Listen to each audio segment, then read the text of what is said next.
ધારી તાલુકાના ચોલાલા ખાતે આવેલ સામૂહિક આરોગ્ય કેન્દ્રમાં સર્વરોગ નિદાન કેમ્પનું આયોજન કરવામાં આવ્યું, જેમાં આસપાસના 40 ગામોના 200થી વધારે દર્દીઓએ લાભ લીધો, જેમાં ડાયાબિટીસ તેમજ કાન ગળાના, સ્ત્રી રોગ નિષ્ણાંત, ચામડીના રોગોના નિષ્ણાંત, બાળ રોગના નિષ્ણાંત, હૃદય રોગના નિષ્ણાંત તેમજ અનેક રોગોની એક જ સ્થળ પર તપાસ કરવામાં આવી।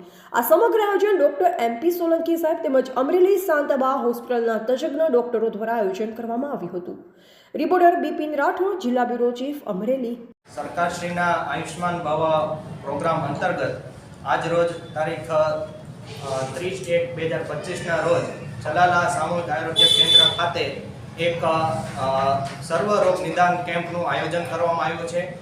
આ કેમ્પમાં આજ રોજ આપણે અહીંયા શાંતાબા મેડિકલ કોલેજના સુપર સ્પેશિયાલિસ્ટ ડૉક્ટરો આવેલા છે, જેમાં આંખના નિષ્ણાંત, માનસિક રોગોના નિષ્ણાંત, હૃદયરોગ અને ડાયાબિટીસના નિષ્ણાંત, ગાયનેકોલોજિસ્ટ અને બાળરોગ નિષ્ણાંત વગેરે અનેક ડૉક્ટરો આજરોજ અહીં સેવા માટે આવેલા છે।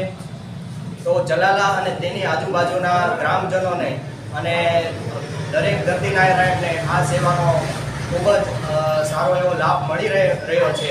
ત્યારે હું દરેક જનતાને અપીલ કરીશ કે આ કેમ્પનો વધુમાં વધુ લાભ લે અને વધુમાં વધુ લોકો આ કેમ્પમાં જોડાય અને પોતાના દર્દનું નિવારણ કરે એવી હું બધાને અપીલ કરું છું।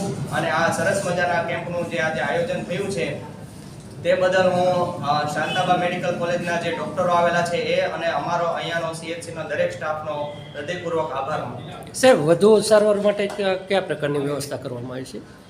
અત્યારે આ એક સર્વરોગ નિદાન કેમ્પ છે, એટલે દરેક દર્દીઓના નિદાન જે એમનું નિદાન અહીં કરવામાં આવશે અને જો કોઈ દર્દીને આમાં ઓપરેશનની કે આ ઉપર એ સિવાય વધારે કોઈ સારવારની જરૂરિયાત હશે તો એમને સિવિલ હોસ્પિટલ અમરેલી ખાતે એમને રિફર કરવામાં આવશે। Okay sir.